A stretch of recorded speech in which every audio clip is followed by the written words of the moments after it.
This Russian court was inhabited by cruel, bigoted throwbacks to the feudal Middle Ages. And the movie doesn't really touch on that. Christopher Lee, then takes over the role of the evil Oriental genius criminal mastermind, Dr. Fu Manchu. Fu Manchu, of course, was a popular Pulp Fiction character created by Sax Rohmer.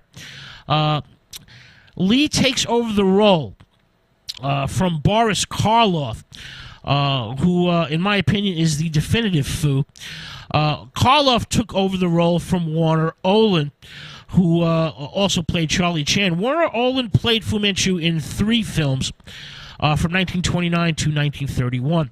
Now, The Face of Fu Manchu, 1965, directed by Don Sharp, starts with an eerily filmed beheading, then moves through colorful chemical war experiments and mysterious hypnotic trances, and finally culminates in a tunnel under the Thames River in London. Christopher Lee, Dr. Fu, even gleefully executes a female servant by drowning her in a glass cage. The plot is just an excuse for director Don Sharp to string together a series of excellently staged scenes in wonderfully atmospheric surroundings. Sax Rohmer's Yellow Peril fantasy in this film is distilled to a fine essence. Fu Manchu is less a demonic villain or master criminal. He is the living incarnation of all that is thought to be alien and therefore threatening to Imperial England. The great character actor Nigel Green, in perhaps his best performance ever, is nothing less than perfect as the phlegmatic but ruthless Nayland Smith. In the film, the docks of London are as exotically dangerous as Fu Manchu's Tibetan lair. And the movie is very skillfully made and far outclasses its literary Pulp Fiction sources. Peter Cushing was taking off, traveling in time and space. Christopher Lee is once again putting on slanty-eyed makeup for his second evil Oriental criminal mastermind movie, The Brides of Fu Manchu. This is 1966, directed by Don Sharp, who directed the first Fu film.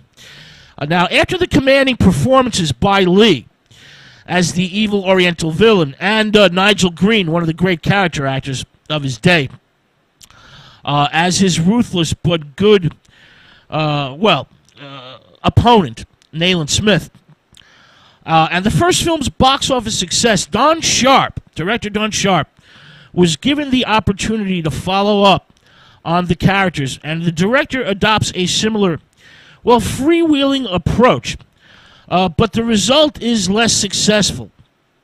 The hopelessly convoluted plot is built around Fu Manchu's kidnapping of a series of beautiful women in order to blackmail the influential and politically powerful males associated with these women. This proves a little weakly constructed to allow the very effectively staged sequences to fully develop, making the movie, disintegrate into a few too many battle scenes, mixed with exquisite, brief hallucinatory moments. It's a mixed bag. The sets are still beautifully designed, but the scenes unwind at a, breakneck pace, as if director Don Sharp was anxious to finish the project, in contrast to the previous Christopher Lee, Don Sharp, Fu Manchu film, in which the director lingered lovingly over particularly atmospheric sequences. A major problem with the movie is the absence of Nigel Green and his replacement, Douglas Wilmer, who plays Nayland Smith closer to author Sax Rohmer's original one-dimensional character. Wilmer is simply a pale reflection of Nigel Green's multi-dimensional, energetic portrayal of Nayland Smith. Now, in the finale of the movie, The French Foreign Legion's attacks Fu Manchu's North African temple fortress, and there's a massive explosion. Echoes of the James Bond movies are beginning to intrude into Fu Manchu territory. All right, let's move on to... and we left off with Christopher Lee hitting the bullseye twice with Terence Fisher's The Devil Rides Out, and the West German-produced The Torture Chamber of Dr. Sadism.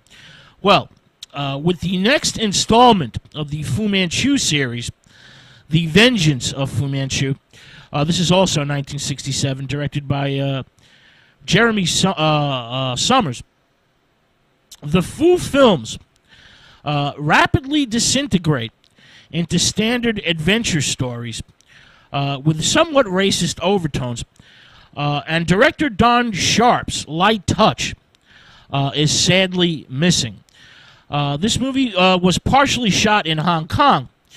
The criminal mastermind has returned to his ancestral homeland and hidden away in his remote hideaway in China, where Fu plots the downfall and death of his nemesis, Nayland Smith, again played by Douglas Wilmer, and plans to become the diabolical leader of the world's most dangerous criminals. Christopher Lee, Fu Manchu, kidnaps a plastic surgeon and creates a double of Nayland Smith, while the real Smith is brought to Fu's palace hideaway in China.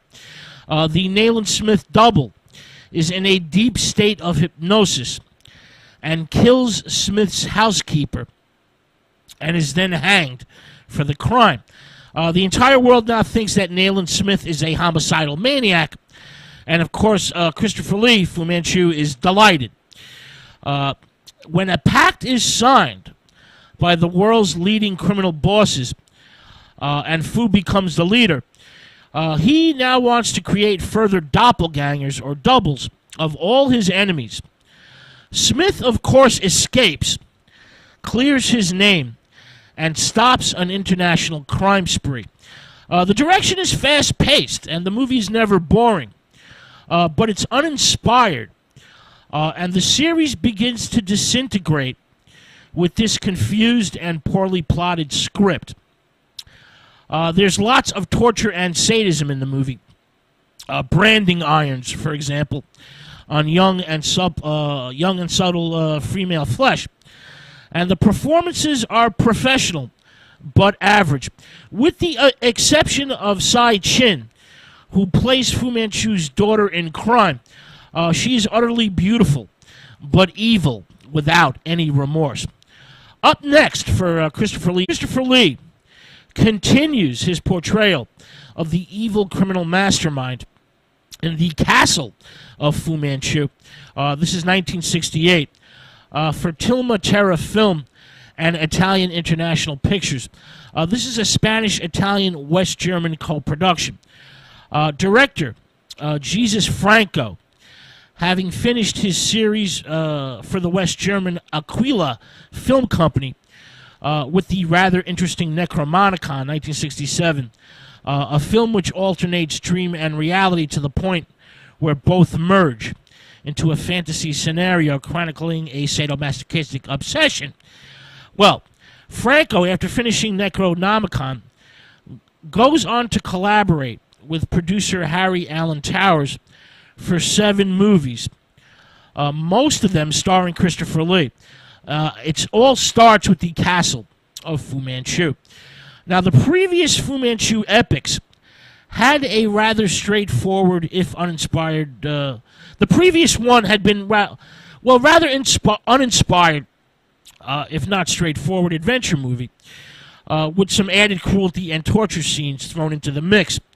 Well, with Jesus Franco, this time shooting in Turkey, the Fu Manchu series disintegrates even further downhill. Here, the fiendish Oriental criminal mastermind, Christopher Lee, is holed up in Istanbul, Turkey, and tries to turn the South Atlantic into an ice floe. This involves a makeshift heart transplant operation on Dr. Heracles, played by Gustavo Rey, performed in rather unsanitary conditions by Dr. Kurt Gunther Saul and his assistant Maria Pergi.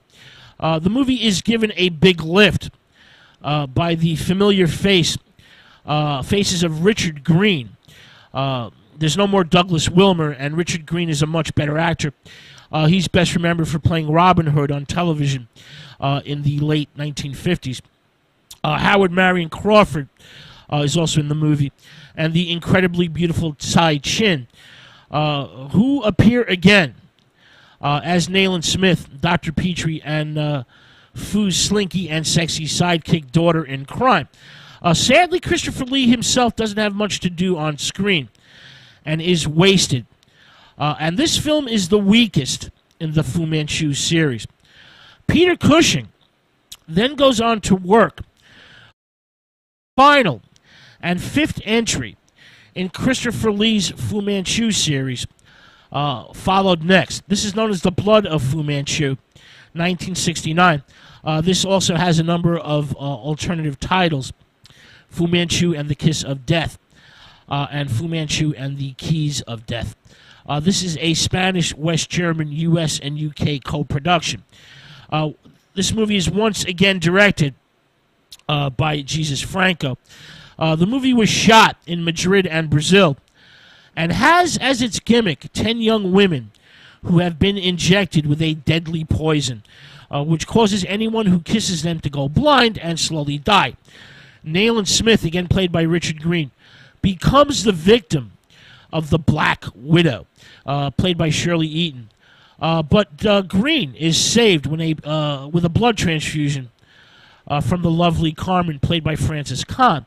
The main plot involves some sadistic tortures and features a Brazilian bandit played by Ricardo Palacios, who's actually very bad in the movie, and Smith's agent in South America, played by Gotes George, as well as an amorous nurse played by Franco's favorite actress, Maria Ram.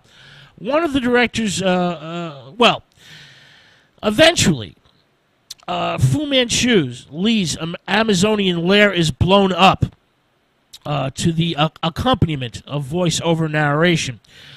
Fu Lee's promise that the world shall hear from Fu Manchu again. Sadly, this did not happen. This was the last film. Now, Franco's direction fails to achieve little sense of menace, and the Amazonian jungle in the movie looks like a local park, which is shot in ugly greens and disgusting brown color. Director Franco's tireless and rather tiresome reliance on the zoom lens is much in evidence in this movie. But to be fair, it's difficult to fully access this last entry in the Fu Manchu series, since almost an entire third of the movie was expunged by the producers, often making it totally incomprehensible. Christopher Lee, of course, is nothing less than professional, but seems to be totally bored by the proceedings. And the film's best asset is the lovely Tsai Chin, who does some lusciously hammy acting in the movie. The next Christopher Lee picture was begun by the great Michael Reeves, who sadly committed suicide